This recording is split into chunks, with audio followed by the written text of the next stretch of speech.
இன்னைக்கு இருக்கிறதுல என்னதான் இருந்தாலும், எவ்வளவுதான் கட்சிகள், எவ்வளவுதான் நடிகர்கள் கட்சி ஆரம்பிச்சாலும் அதெல்லாம் ஒரு லிமிட்டுக்குள்ளதான் நிற்கும். காங்கிரஸ்ன்றது மிகப்பெரிய கட்சி, வரலாற்று படைத்த கட்சி. இது என்னைக்குமே அழியாது. இந்த காங்கிரஸ் கட்சி உறுதியான கட்சி.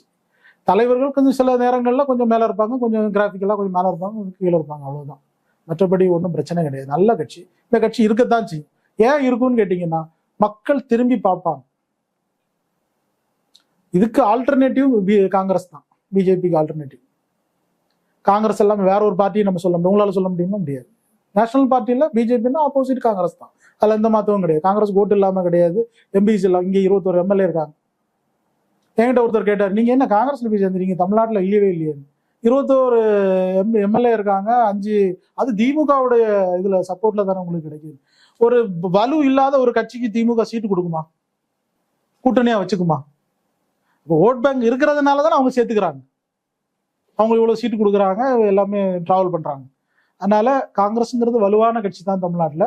அந்த காங்கிரஸ் கட்சிங்கிறது இருக்கணும். அதுதான் உண்மையான செகுலர் பார்ட்டி. நான் செகுலரா இருந்து ஒரு செகுலர் பார்ட்டி. ஒன்று. ரெண்டாவது, இந்த செகுலர் பார்ட்டி ஏன் வேணும்னு கேட்டீங்கன்னா, நான் சொன்ன மாதிரி ஜாதி வேண்டாம், மதம் வேண்டாம்னு சொல்லிக்கிட்டு ஒரு மதத்தை திட்டிட்டு இருக்க கூடாது, குறிப்பிட்ட ஒரு மதத்தை திட்டிட்டு இருக்க கூடாது. இப்ப நான் இந்து மத நம்பிக்கையை பத்தி எடுத்து பேசலையே. இந்து மதம் என்ன பொறுத்த வரைக்கும் இந்து மதம் ஒண்ணு இல்லைன்றேன், ஜாதி தான் இருக்குன்றேன், அது வேற விஷயம். ஆனா அடுத்தவங்கிட்ட நான் பேசல, இப்போ மதம் தவறுன்னு சொல்ல வரல, அதை நம்புறவங்க கிட்ட. இது காங்கிரஸ் எப்பவுமே அப்படிதான், நடுநிலையான ஒரு ஐடியாலஜிக்கெல்லாம் ஏற்ற அதாவது ஜாதியை பத்தி அவங்க முக்கியத்துவம் கொடுக்க மாட்டாங்க. சேம் டைம் வந்து மதத்துக்கு எதிரானவங்க கிடையாது, எந்த மதத்துக்கும் அவங்க எதிராக இருக்காங்க. செகுலரான நல்ல பார்ட்டி, ஸ்மூத்தான பார்ட்டி, அமைதியான பார்ட்டி.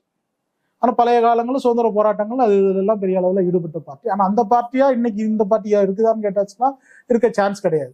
ஜெனரேஷன்ஸ் நிறைய மாறிடுச்சு. அதனால இருந்தா கூட இந்த ஒரு கட்சி மட்டும்தான் இன்னைக்கு வந்து இந்திய அளவுல வந்து ஒரு நடுநிலையான ஒரு நல்ல கட்சியா இருக்கும். ரெண்டாவது, ராகுல் காந்தியும் ஒரு யூத்து, ஒரு அவரால் முடிஞ்ச அளவுக்கு அவர் நல்ல